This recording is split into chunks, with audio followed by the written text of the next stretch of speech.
Қайырлы күн, жақсыларым. Менің кезекті влогыма қош келдіңіздер. Осы влогымда мен сіздерге мейлінше пайдалы контент ұсынғым келеді.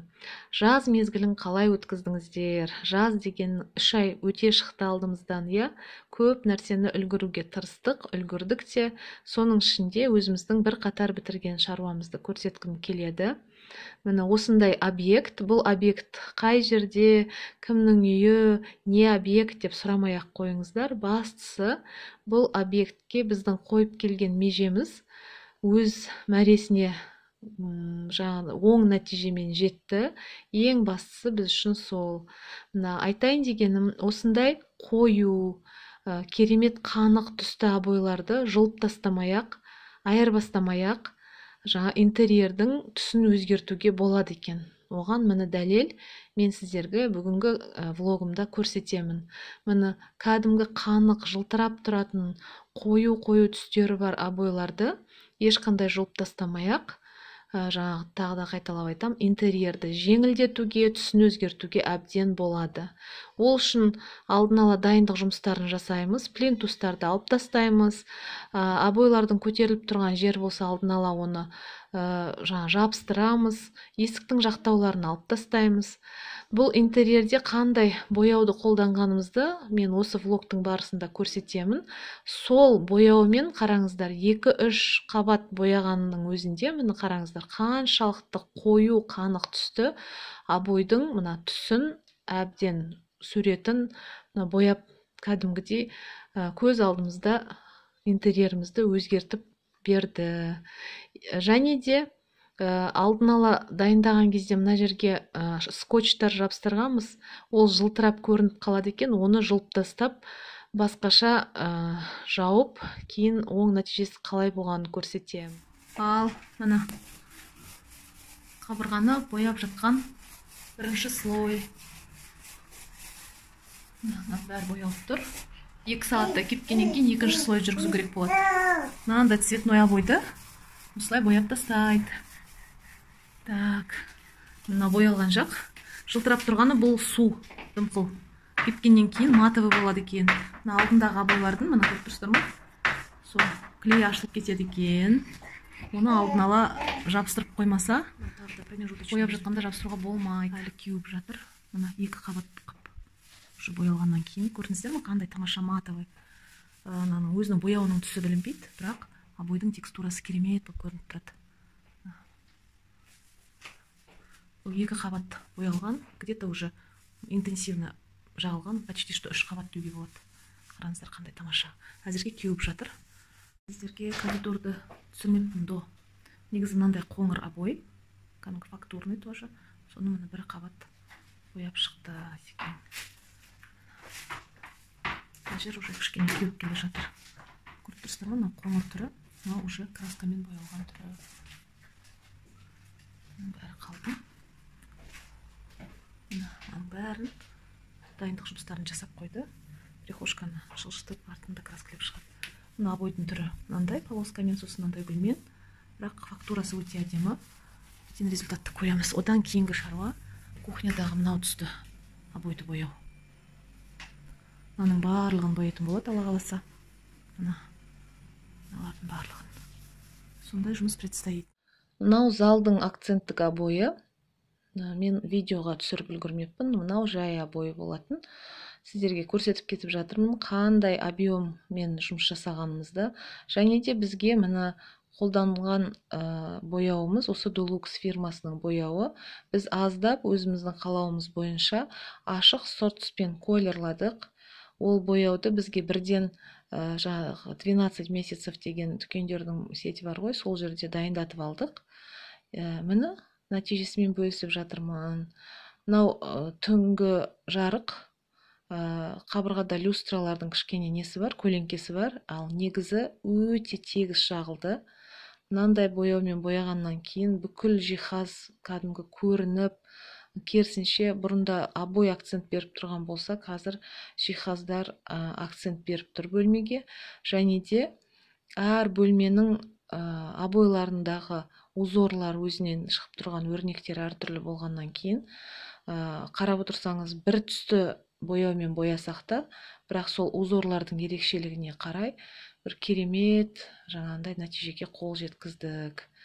Бір жақсы жері, бояуды жаққаннан кейін айғыз қалмайды, және де өндірушінің кеңесі бойынша бояуды жаққаннан кейін 1 айға дейін ешқандай да ылғал уборка жасамау керек, қабырғаны сүртпеу керек, жумау керек.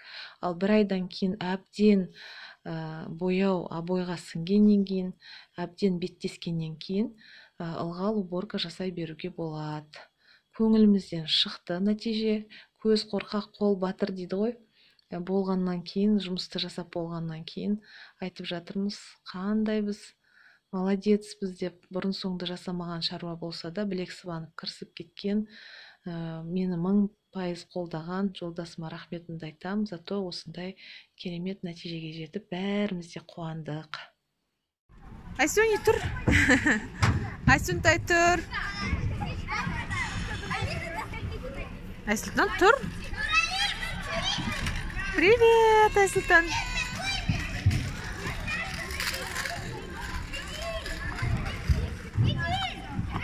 Ух ты! Айсөнтай қана?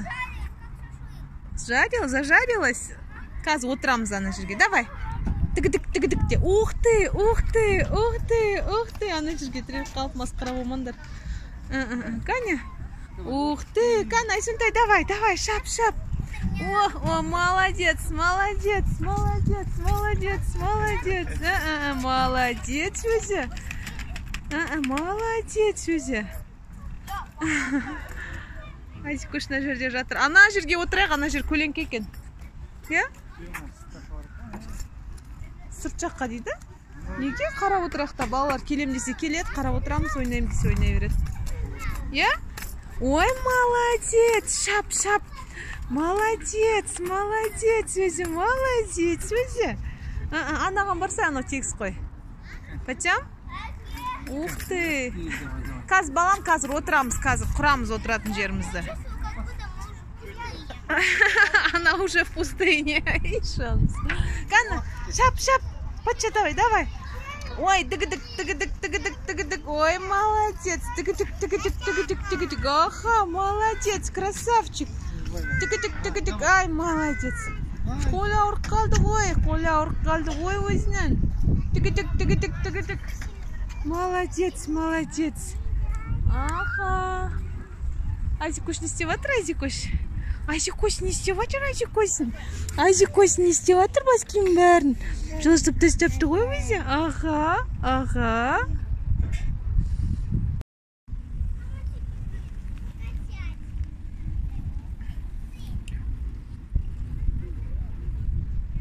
Ну как пикник наш Айсөне? Айсұлтан бер қарағана. Айсөне. Жаным. И жаным сол. Жатып же солай, күшті далада жатып жеген. Классная погодка, солнечная. Да.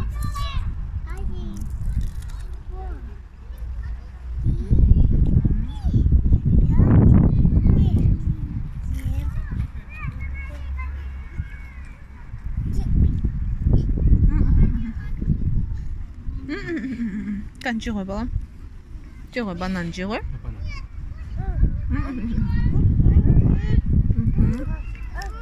Аузан. Түкшесін ба? Сөк берейін ба? Болды берінде 2 стакан айқын. Екеуі кептерді ұстап алып аузына салайын деп жүр Айсұлтан.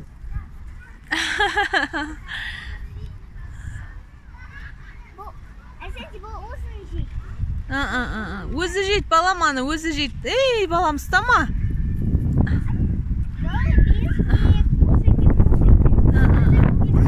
Үлкен көрген, кіші білген істетеп, Айхони сон көрген істеп жүр, аны Айсұлтан өзінше ұстап алып кормить еткісі келіп жүр. Ол своеобразный ғой өзі. Болды, балам. Бөректеріңді өздерің жеңдер. Нау жатыр мақшаң етіп. Мақшаң етіп бір кісі жатыр әні. Ай, ақырын. Анау не істеп жүр? Бергел, балам, бергел. Айсұлтан, міне, папа сеуіп жатыр, ана. Қолында бір түйір ғана сонымен қуып жүреді бүкіл кептерді.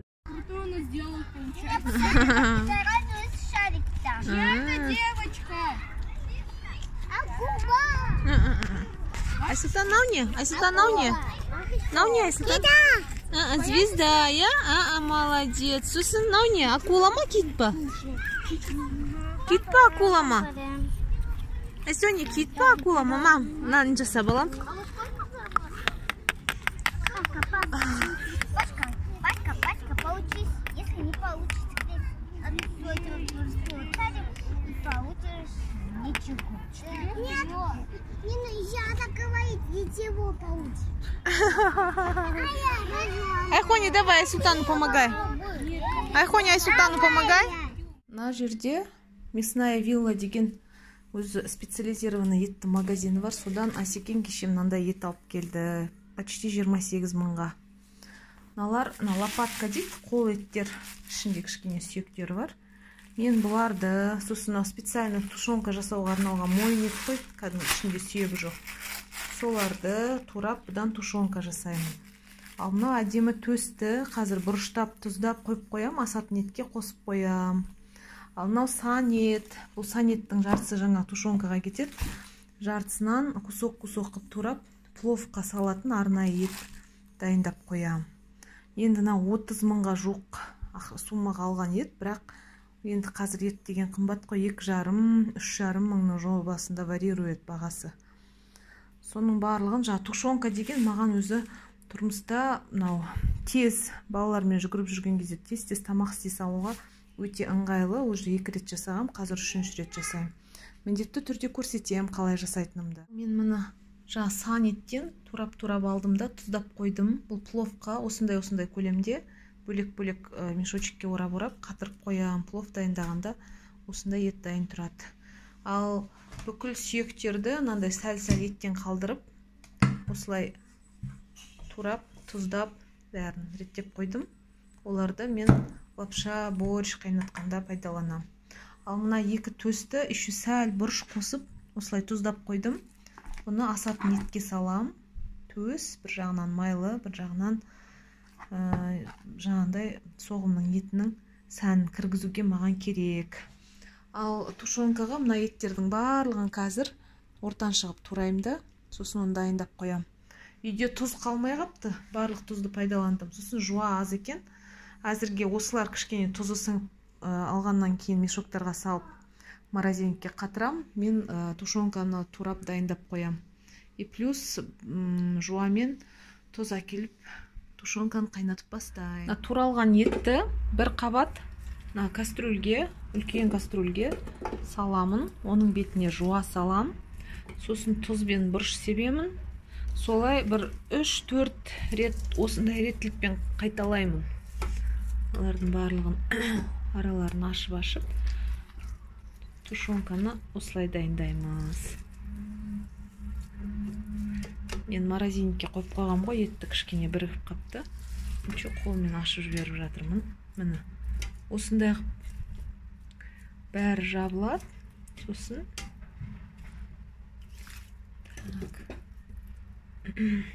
бетіне жуа себеміз міндетті түрде.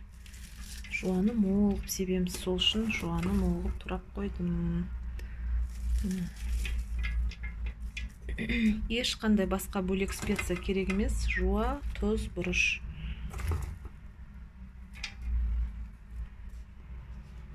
Тұз.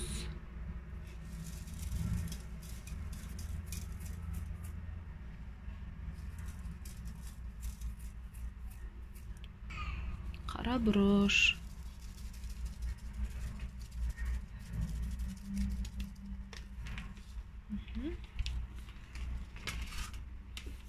Тағы да келесі қабат. Арасына май, ештеңе, су, ешнәрсе құймаймыз. Жуаның сөлі бөлінеді осылай өзі.